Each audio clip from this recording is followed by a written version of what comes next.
The following talk was given at Mile High Church in Lakewood, Colorado. Please visit our website at milehighchurch.org.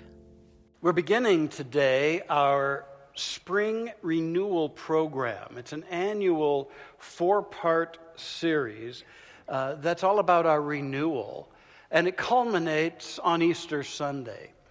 And in this series, our purpose is to discover the metaphysical and practical meanings of the Easter story for people of all faiths, and then to put the transformational power of those teachings to work in our lives.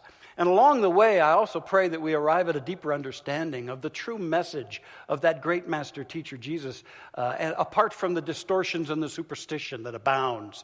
I don't know if there's any enlightened master more misrepresented than that great teacher. We can find something different in that. I'm reminded of the cute story of this drunken kind of guy stumbling around in the forest, and he happens on to a group of people, a minister and some people doing baptisms down by the river. And so he watches them for a moment, and he stumbles up and gets right in the preacher's face. He says, "What's you doing?"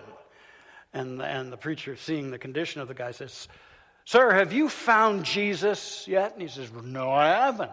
He said, "Well, would you like to find Jesus?" And he said, "Well, sure." So he took the guy into the river, and he fully immersed him in the water. And there's a little bit of struggling there, and he brings him up, and he says, "Did you find Jesus?" And he says, "No, I didn't." So he throws him into the water again, and he's flailing around there, and he pulls him up and says, "Boy, did you find Jesus?" He says, "No, sir, I didn't."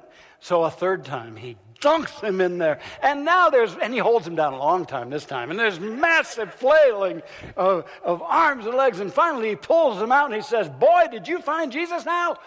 And the guy looks exhausted and amazed. He says, "Are you sure this is where he fell in?" Well, hopefully we can succeed in finding something deeper about this illustrious soul. Now, our theme for this series is the resurrection of heart. Jesus' stand for love is unequaled in human history.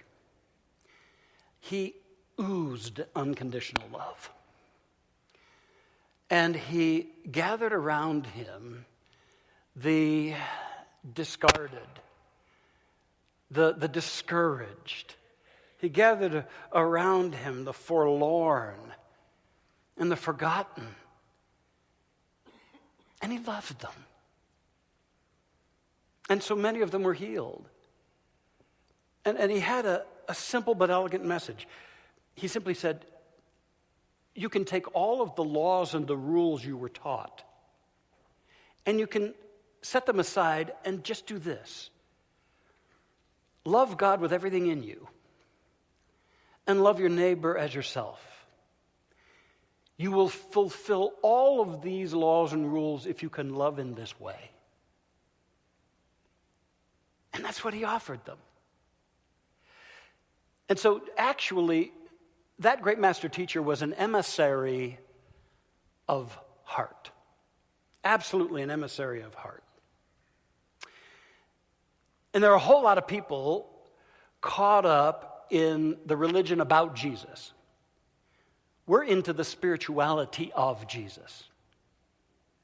Because we have come to understand that his ultimate mission was the awakening of our hearts to the realization of the love of the divine in us, around us, through us, for us, no matter what. That was all it was about. And he was very clear, it wasn't about him, although faiths have made it about him. He said, it's not about me. He said, follow me. Use me as an example. And he said, you will do the things that I have done, and you're going to even do greater things than I have done. That's what he was all about. He was an emissary of the heart. Our founder expands on this. Dr. Holmes had a whole section in his epic work, The Science of Mind, our big, thick book that's the heart and soul of our teaching. And he had a whole section on the teachings of Jesus, and then a chapter called Finding the Christ, finding that anointed consciousness, that cosmic consciousness within ourselves. And about Jesus, he wrote, Jesus understood his own nature. He knew that as the human embodies the divine, it manifests the Christ nature. Jesus never thought of himself as different from others. His whole teaching was that what he did, others could do. He located God and the kingdom of heaven within us all. He plunged beneath the material surface of creation and found its spiritual cause. This cause he called God, or the Father. Now, I know that Mile High Church is filled with folks who have been turned off by the outmoded, fear-based, discriminatory fundamentalism that's so prevalent. Turned off by that. And I can understand that. I mean, this place is filled with a bunch of free thinkers. I know you're a bunch of spiritual rebels. I know that. And I cherish that about you. I cherish that. But here's the deal. We mustn't throw the baby out with the bathwater. As we think more expansively, I encourage us to deepen into what he was really all about, what that great teacher was really trying to awaken in us. Because I'm very clear that for him it was not about the resurrection of his soul. That wasn't what it was all about, though theologies abound about that. He was very clear that we're all immortal. Once a disciple asked him, what is God's relationship to the dead? And he said, he is not a God of the dead, but of the living, for in his sight all are alive. And he said, in my Father's house there are many mansions or dimensions, and I go to prepare a place for you, so don't be afraid. So it wasn't really about the resurrection of his soul. I'm very clear that it was about the resurrection of heart. That's what he was about. He was about the resurrection of heart, the absolute knowing that there's a love in every one of us that can rise above the darkness and the suffering of humanity and actually heal it. And that brings us to our topic in this first installment in this series, the Martyrdom of Heart. Now, of course, Jesus knew all about martyrdom, but he also knew about the martyrdom of the heart. You see, the heart is the spiritual power center of our being. And as I'll speak more about next week, it's the greatest intelligence of our being in the heart, not in the brain, but in the heart. Because it's a vortex to divine and unconditional love. And we all possess it. And yet, this truth of us, this power of us, is so overlooked continually, regularly. There are voices and forces in us and around us lobbying us to discount and disregard our highest capacity, love. And so we see throughout all of human history, just as much as today, a martyrdom of the heart. For instance, the ego winning out over the heart. So here we are with this incredible linkage to the divine essence of all love. And how often do I find myself caught up back in the ego? Back in that sense of the separate, fearful self, the unworthy self, trying to boost up a sense of self-importance or self-righteousness. And how often that's what runs our lives, rather than the heart. Ego over the heart. A martyrdom. Then there's intellect over the heart. The intellect has done wonderful things, especially in our technological world, especially today. And yet, without heart, it's shallow, even dangerous. But how often do we go by our current encyclopedia of ideas rather than going to the heart for something more? Then there are the judgments over heart. Rather than letting the heart show us something deeper and finer, how often do we default back into our biases and our prejudices and our harsh judgments of others, either groups of others or individuals that we've encountered on our pathway, judgments over the heart. I'm so pleased that we're bringing here Janet Mock in a couple of weeks. Please don't miss her. It's relevant to us all because she represents a cadre of individuals who haven't felt at home in their bodies. And she's one who has had the courage to change that and to be available to teach about the magnificence of life in a way that works for her. And I'm so proud of that, and I invite you to be here. And I want to congratulate Reverend Carol Wilkie and all who have brought this forward. And I've been so proud to see it on our digital sign out there, announcing to the world that we're about this, that we're not in judgment of these beings, as so many are, because we're all one. We are all of the Spirit. But that's a martyrdom, isn't it? The judgment over the heart. There's violence over heart. The heart is martyred by our continual proclivity to violence as a solution. And when in human history has it ever been? Oh, and then there's expedience and profit over heart. And how often do we see that? I fear that we're needing to teach to our society again a literacy of the heart. That we're beginning to miss that in expedience and profit. The martyrdom of heart. We all experience it personally. We see it going on in our world, in our country.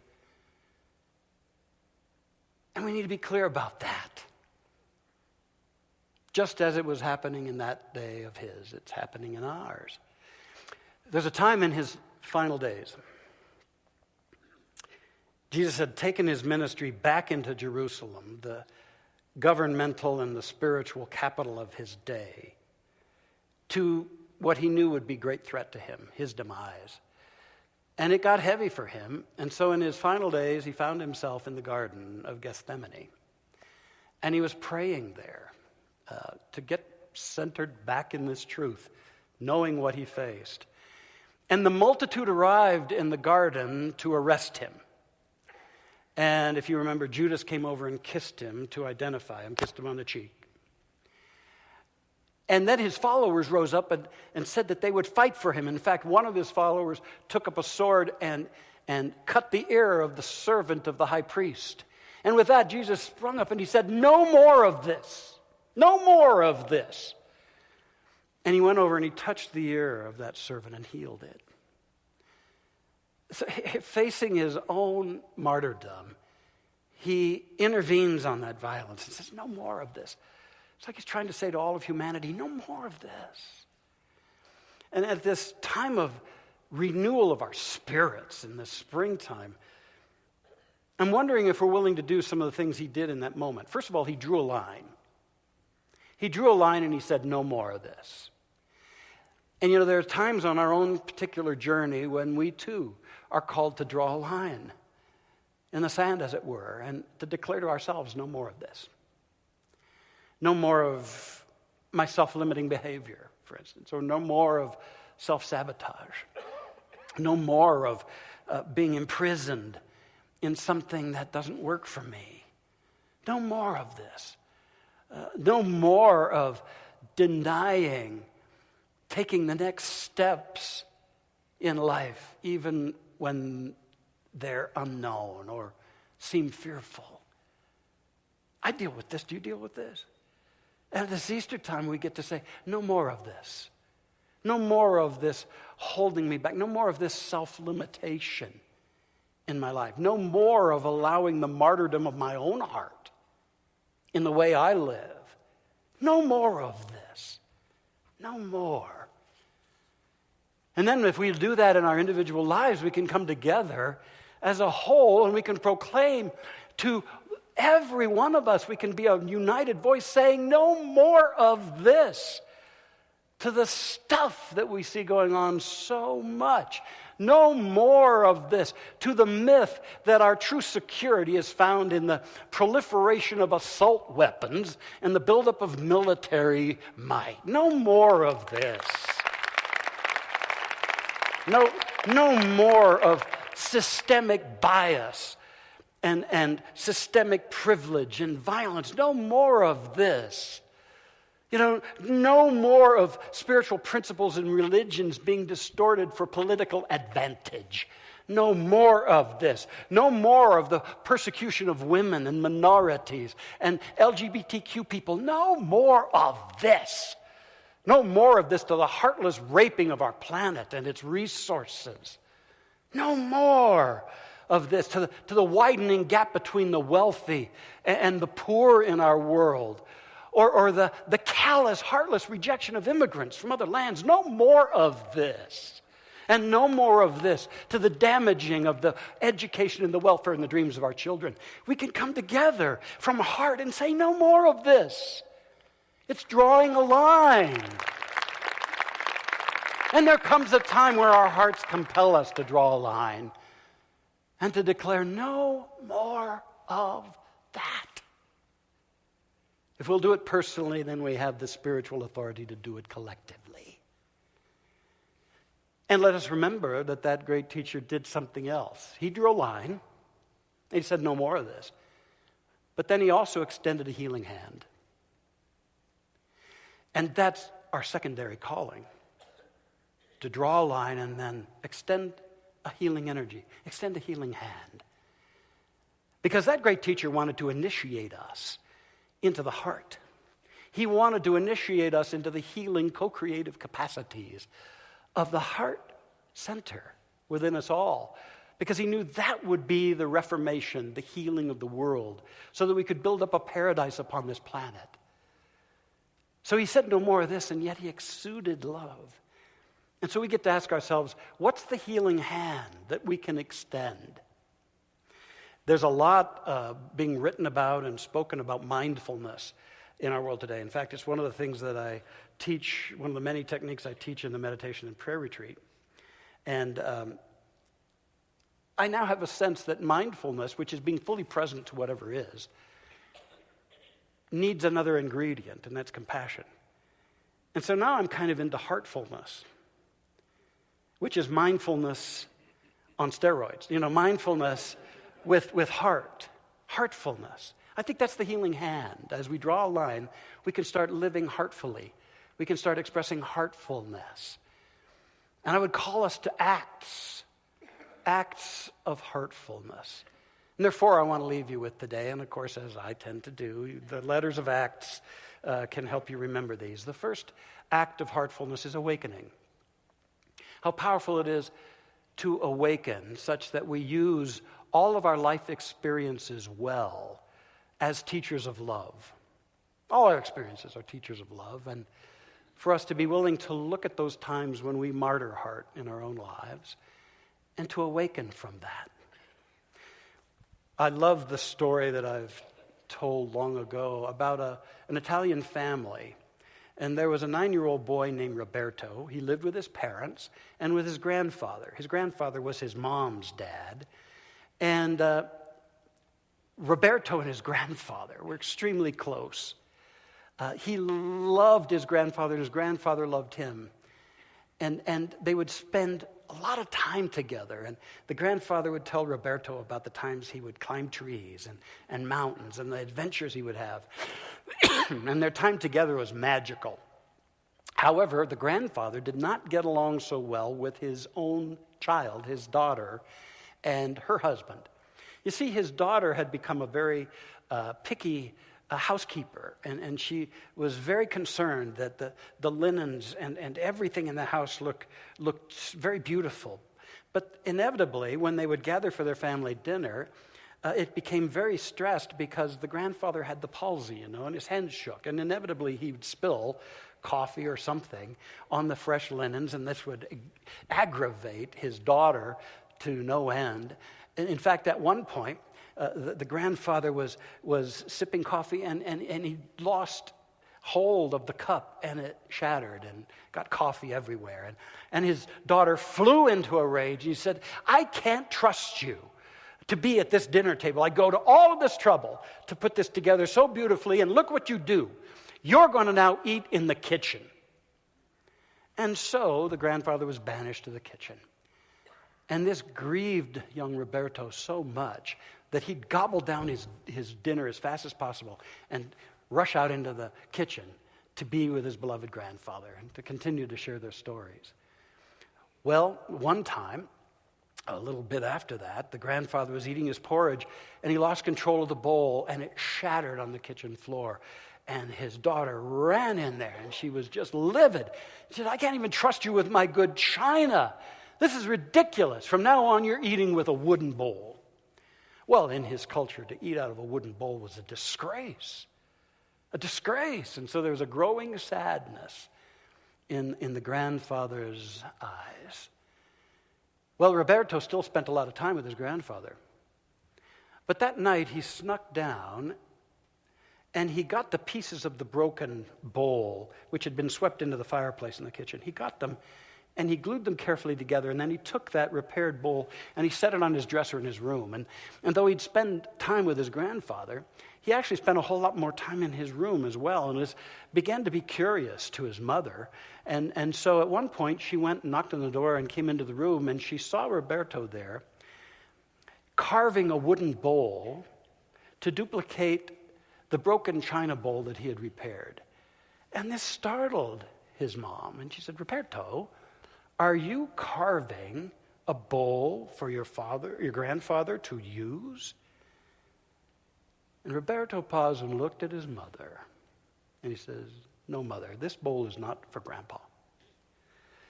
This bowl is for you when you get to be Grandpa's age. Tears flooded her. She had her awakening. And immediately they brought the grandfather back to the table. And they embraced his shaking hands and his palsy. They embraced it all and began to see through their judgments to the beauty of that beautiful soul, the beauty that Roberto had never misplaced. Sometimes in our lives, it's about awakening.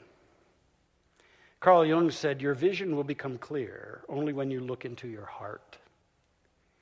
Who looks outside dreams. Who looks inside awakens. Acts of heartfulness, awakening, and then connectedness. It's to know that there are those times when we can connect in with the human condition and connect in with others and make a beautiful difference as we know that we are all ultimately one. Heartfulness. A wonderful guy named Charles Eisenstein has written a beautiful book called The More Beautiful World Our Hearts Know Is Possible. And in this book, he talks about his wife, Patsy, who is a real estate agent, and how it was at one time that she had a client who had a mother who they call Mrs. K, who was terminally ill. And she lived a distance away in a derelict house. And Patty was asked to begin the sales process for this house. And so she went out to the house to get measurements. And when she got there, she found Mrs. K laying in a pool of her own urine and excrement. And she couldn't get up. And so he says that Patsy spent over an hour cleaning her up. That Patsy gave her her own lunch to Mrs. K, who probably hadn't had a nourishing lunch for a long time. And Mrs. K's son lived a couple of hours away and was working 2 jobs. Well, she helped her in that instance, and then soon thereafter, Mrs. K passed away. But Eisenstein writes about that, and I invite us to hear this. Patsy's choice to help was a choice between compassion and the practical demands of her busy schedule. Part of her mind was chattering, just call the police. You're going to miss your other appointments. This isn't your responsibility. What does it matter? I mean, we all hear voices like that, right? He goes on to say, but on some level, she knew that it did matter. So many voices lobby us to forget love, forget humanity, sacrifice the present and the real for the sake of what seems more practical. Imagine yourself on your deathbed, looking back on your life. What moments will seem the most precious? For Patsy, it will be cleaning up Mrs. K more than any real estate she sold. Connecting. Heartfulness of connection, awakening and connection. And then tenderness. Tenderness. I love the old song, Try a Little Tenderness. I think we could walk in our lives with a bit more tenderness. And also recognizing that sometimes it's even just the smallest gestures of kindness or connection that leave a lasting, indelible impression. At the meditation and prayer retreat we conducted a couple of weekends ago, Erica and I were sitting at one of the tables at dinner, and a lovely couple was there at the retreat. And they were talking about the Mile High Family Christmas. It's a thing we do in early December, and it's all for the kids. and Santa's there, and reindeer, and the gingerbread man, and there's great music, and a pageant, and all this great stuff. And I read a story during this, and usually there's a bench here, and then I'm flooded with kids all around me, hanging all over me, and I read this story, and which I did this past Christmas. And I remember at the end of it, as the kids were dispersing and I stood up, I patted a little kid on the head, and then we went on with the service. Well, as we were eating dinner at the retreat, this couple said, by the way, our son, he was about 6 or 7 years old, went to the Mile High Family Christmas. And I said, oh, yeah. And they said, when we got home, we asked him, what did you like most about the family Christmas? And again, there's all this wonderful stuff going on. And you know what he said? He said, I liked it when the gray-haired man patted me on the head most. Well, once I got over the gray-haired man part, I thought I had no idea that a simple pat on the head to a little one would be something that overshadowed everything else going on there. Maybe it's because we all want that. We all want the touch of love in our lives. A little tenderness, awakening, connection, tenderness, and then finally service. To be in service to love, to stand for the highest and best of our hearts. I was privileged to conduct a memorial service for the father of a dear, dear person in our church, Larry Rowland, and his wife, Susan Letourneau. And Larry's father, Gerard, had passed over, and he was in his 90s. And it's always such a rich experience to hear about the life of somebody who's passed over and try to find a way to communicate it. And in the process, Larry told me that when his father, Gerard, was in military service as a young man, he was, for a time, stationed in the Deep South, and that he had gotten on a very crowded public bus to go somewhere. And there were no seats left, and he sat down, and then an African-American woman got on the bus. And Gerard jumped up and gave her his seat. And when he did that, a man behind him grumbled, "We don't do that around here, boy. That's not how we do things." And Gerard very firmly and calmly said to him, "Well, that's how I do things." And I was so touched by that kind of service. Imagine a world where we, yes, draw a line, but extend the healing hand of heartfulness through awakening in our life, connections, tenderness, and service. Just imagine the fulfillment of your own heart and the beauty of the life you deserve. I call us to that, to contemplate this deeply and to fulfill the calling of that great teacher who knew we're far greater than we know ourselves to be. Just remember, as it's written in Proverbs, keep thy heart with all diligence, for out of it are the blessings of life.